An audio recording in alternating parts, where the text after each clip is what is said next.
Today we are going to look at viruses in a new way. We're going to see how studies of viruses has helped us to learn something about the nature of life itself, about the very heart of the living systems. Now, some scientists claim that viruses are only partly alive because they can be obtained in crystalline form and so forth. And you may wonder how studies of something that is perhaps only partly alive, has only certain properties of living things, can help us in the study of life itself. Well, to do so, we'd like to compare a virus with a living cell. Now, here is a model of a living cell enlarged about a 250,000 times. You can see all of the intricate machinery inside that cell. Now, these living cells come in a variety of sizes and shapes. Some are very long, slender things. This is actually a fairly small cell. Now, a virus such as poliomyelitis virus, to the same scale as this cell, would appear something like this.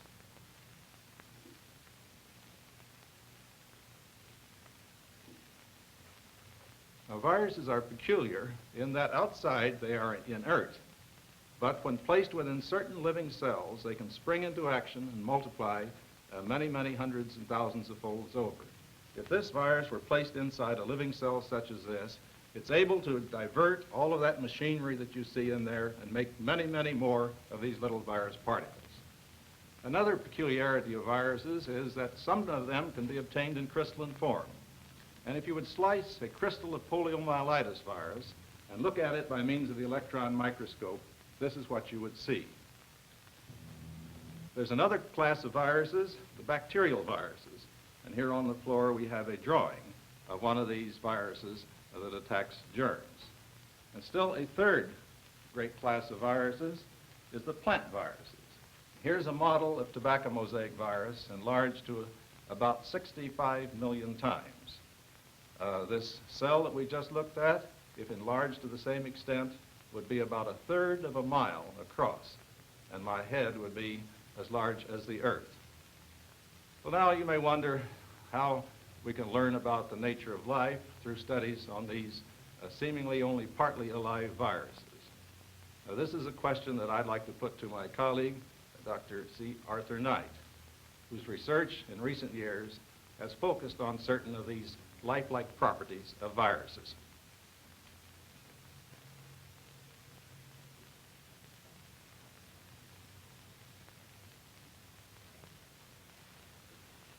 Viruses are almost always thought of as disease agents, which of course they are. But how are viruses going to teach us anything about the vital functions of life? In order to answer this question, we have to consider briefly what life is. What are the major characteristics of living matter? This chart summarizes the major qualities of living things: organization, movement, irritability, growth, and reproduction. First, organization. Every living thing has a characteristic size and shape, which means that they organize their material in a very definite way. Usually the unit of structure of living things is the cell, like this model we have here. You can see that this is amazingly complex, and there are billions of cells of this sort in a plant or in an animal. Not all cells are round like our model. Cells come in a variety of shapes, as you can see in this drawing. But all cells have this common quality of organizing their material in a definite pattern. Movement is another quality of living things. We all recognize that animals move around a good deal, and plants do too.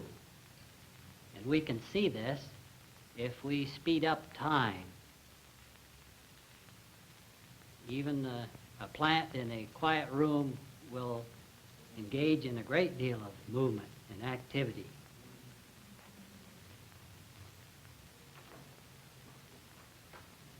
Likewise, even the insides of cells are in constant motion. Another quality of living things is irritability, which means that living things respond to their environment. They respond to stimuli. This scavenger cell is responding to a bit of dead cell in its vicinity, which it engulfs. An interesting example of irritability with a plant is this sensitive mimosa plant, which responds to the slightest touch. I think you can see that living things do indeed respond to their environment. Growth is another important quality of living things. Living things grow in two ways, by increase in volume of the cells and by increase in the number of cells. Both of these processes are nicely illustrated by the development of the human embryo. We can see in this picture the growth of the human embryo from about 19 to 120 days.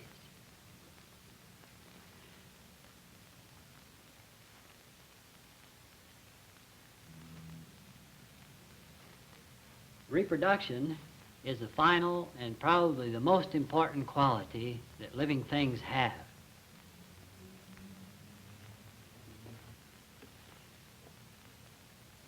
When a single-celled organism divides, a new individual is produced. But with the many-celled organisms, a new individual is produced only by the union of two special cells, the sperm and the egg.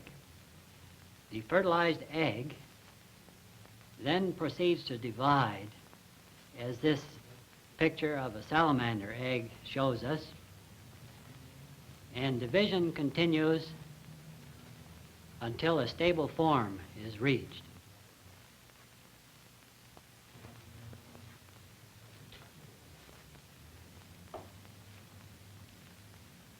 It is hard to overemphasize the importance of reproduction. Without reproduction, life on Earth would cease to exist, and the Earth would become as barren as the moon. This is easily the most important quality of living things.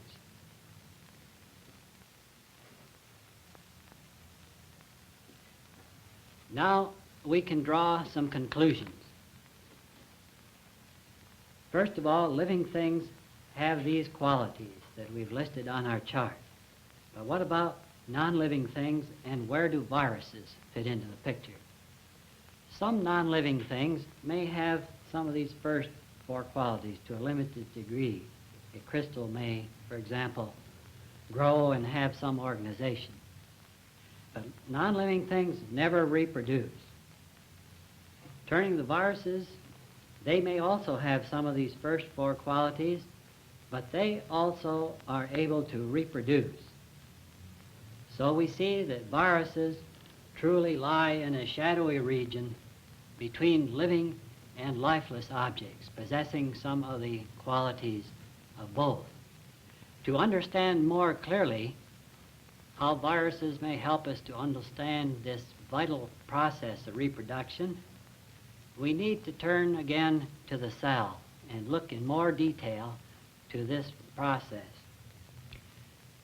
We find the key to reproduction is in the heart of the cell, in the part which we call the nucleus, which you see here in the center of our cell model.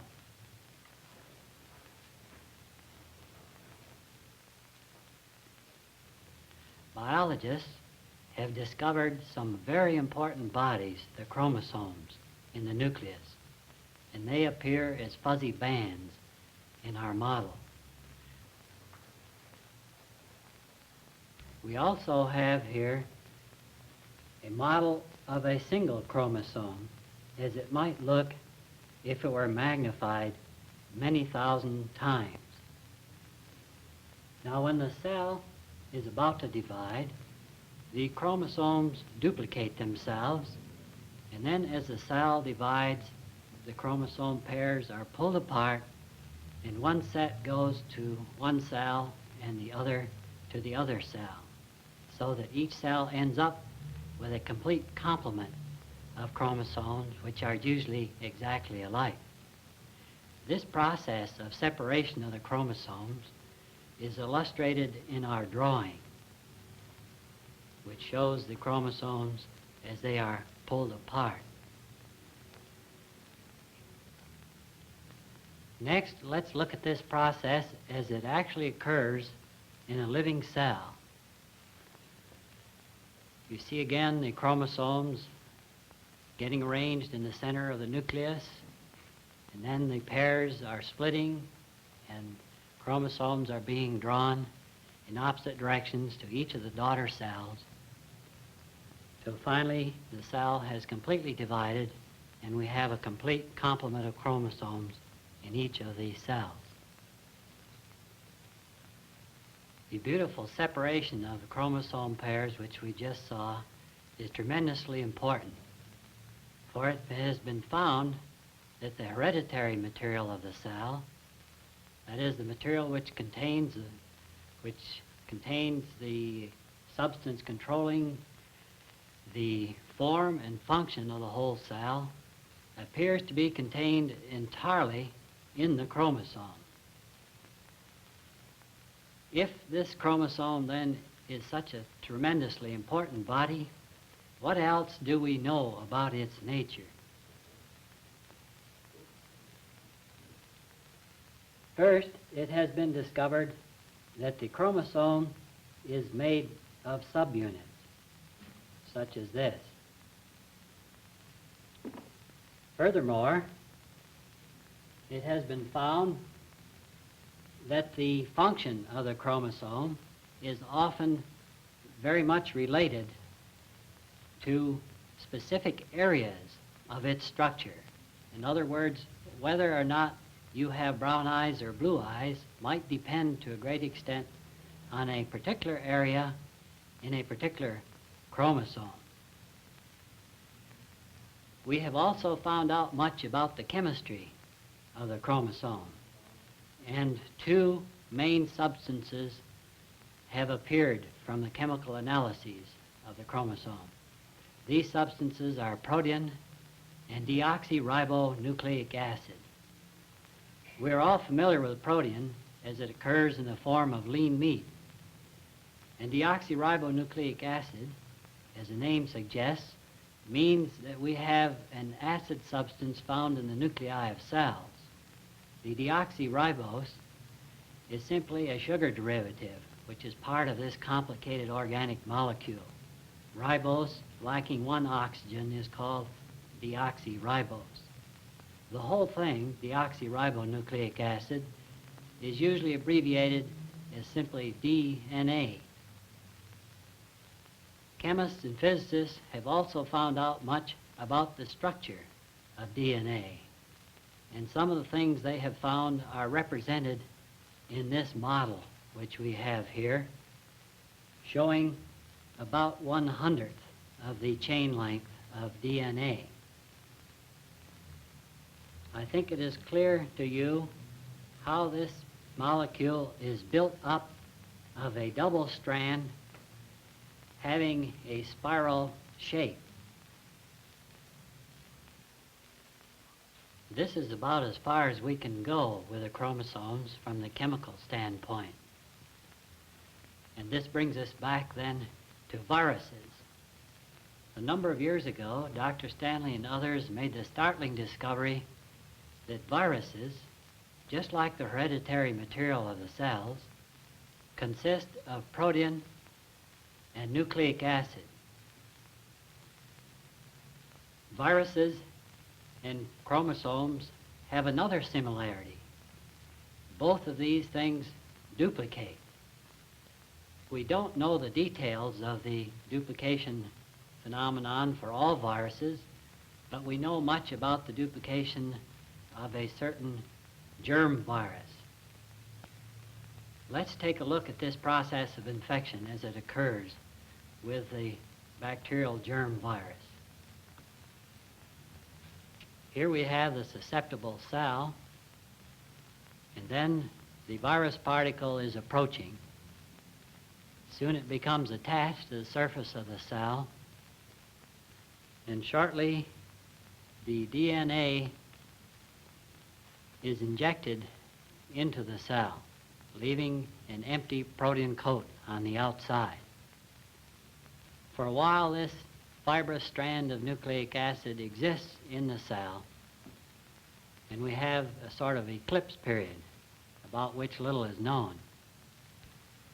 Then, after about 10 minutes, the DNA molecule divides, and then the new strands divide also, and pretty soon we have lots of DNA fibers. Shortly, the protein is built around the DNA, and soon we have complete virus particles appearing in the cell. This continues until we have several hundred such new virus particles, and then the cell bursts, releasing them into the medium. Another striking similarity between viruses and chromosomes is that they both undergo mutation. Let me explain this a bit. Suppose a chromosome were to be damaged. Often this results in the death of the cell. However, if the change is smaller, perhaps it merely results in a changed characteristic of the cell. And then, if the cell divides normally, this changed characteristic is transferred to the new cell. In other words, it's inherited. And we call this process a mutation. Now, it would be nice to study the process of chromosome mutation chemically, but there has proved to be too many difficulties to do this. So we thought, why not study the chemistry of virus mutation? For viruses also mutate. To do this, we selected the common strain of tobacco mosaic virus and then a mutated strain obtained from this common strain. Next, we inoculated a series of tobacco plants with each of these two virus strains. This is what a normal tobacco plant looks like. And when the plants like these were infected with each of the two strains of virus, we obtained the symptoms such as you see shown in this picture. This for common tobacco mosaic virus, or TMV, and this for the mutated strain, which we call HR. The next part of our study was to isolate and purify the viruses from these diseased plants, and then to examine the individual virus particles to see if they might differ in any way in size and shape. Electron micrograph pictures of the viruses showed that in both cases, TMV and HR, the virus particles seem to be identical. Further chemical and physical studies on these two strains of virus also showed a very great similarity between them. Perhaps I can explain this a little better with the use of this model of tobacco mosaic virus, which we have here.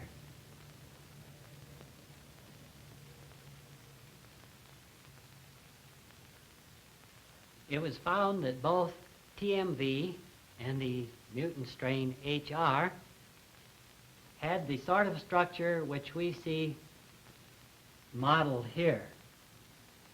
In other words, we have a section of the individual virus particle magnified many times.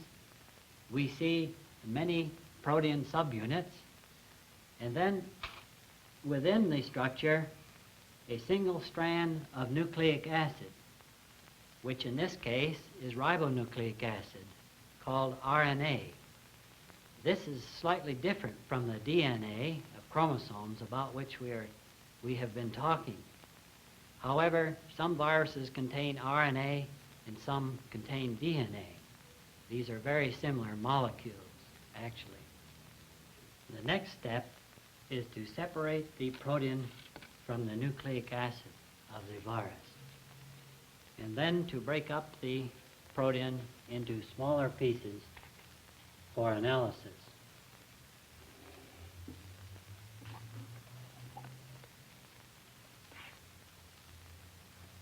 This actually represents a coiled up state of the protein, and if we were to pull out the protein chain into its extended form, we would find that we had something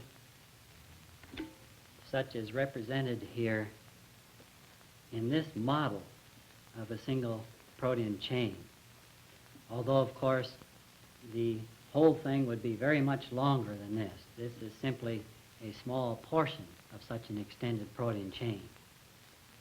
Likewise, if we take the coiled up protein from our second virus strain and pull it out into the extended form, we would have another such chain of protein.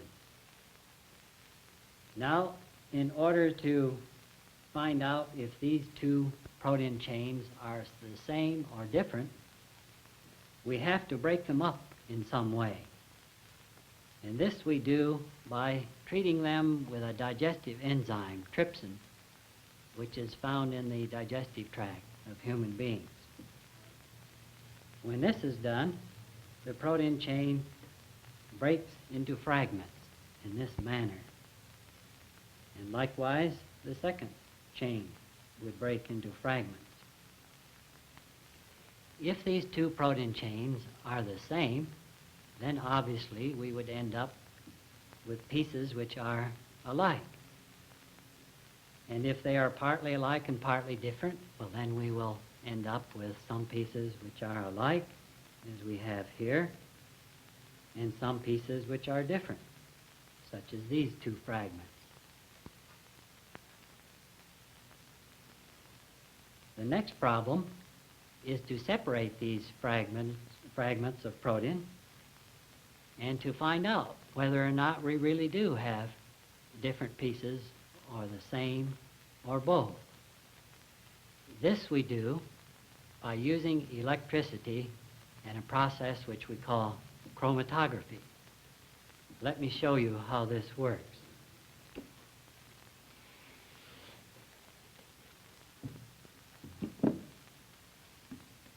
First, we apply a portion of the broken up protein to this spot on a special piece of paper.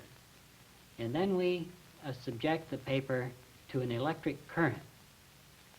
And we find that some of the fragments of protein will move in one direction and some will move in the opposite direction, giving us a partial separation of the protein pieces. This is not good enough, however, and so the next step is the part we call chromatography and consists of running an organic solvent down the sheet, which gives us a further separation of the protein fragments. As you can see, new spots are showing up here. Finally, when we have carried this process to completion, all of the separate pieces or fragments are spread out on the paper in a form that we call a map. Now this happens to represent a map for the HR strain, which we talked about a while ago. And here we have a similar map for the TMB strain. First of all, you will notice that there are some similar spots on both maps, such as that one and that one. However, much more exciting is the discovery of different spots. For example, notice only a single spot in this area for TMB, whereas we have a whole cluster of spots in the comparable area on the map for HR. Clearly we have here a difference in the chemistry of these two strains of virus, which will match the difference in their properties on plants. The same techniques have also been applied to the nucleic acid components of these viruses. And again, significant differences have been found. These differences appear to be really the vital differences between the strains, because it has been found that bare nucleic acid is able to cause infections in plants, whereas the protein cannot. Therefore, we think that the nucleic acid of tobacco mosaic virus is the hereditary material of this disease agent. How much of these findings will apply to the more complicated chromosome of the cell, like our model here? We really can't answer that question yet, but there are tantalizing similarities between the subunit of the chromosome, which contains nucleic acid and protein, and a single particle of a virus like tobacco mosaic virus, which also has nucleic acid and protein.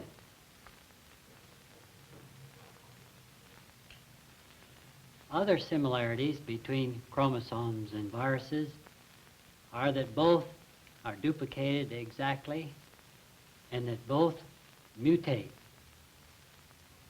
Certainly, chemical studies on viruses ought to provide new approaches to the understanding of heredity and life.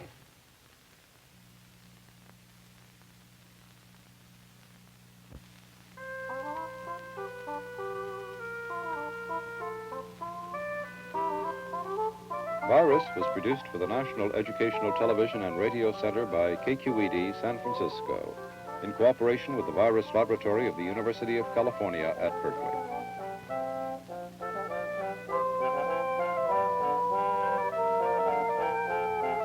Featured in this program was Dr. C. Arthur Knight, Professor of Virology.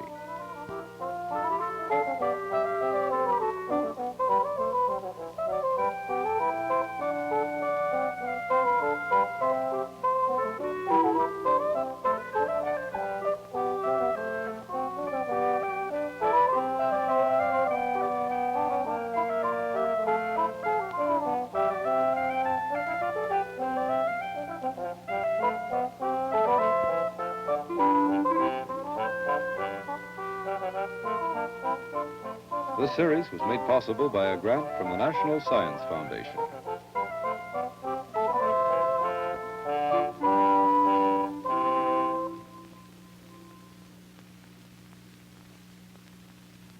This is National Educational Television.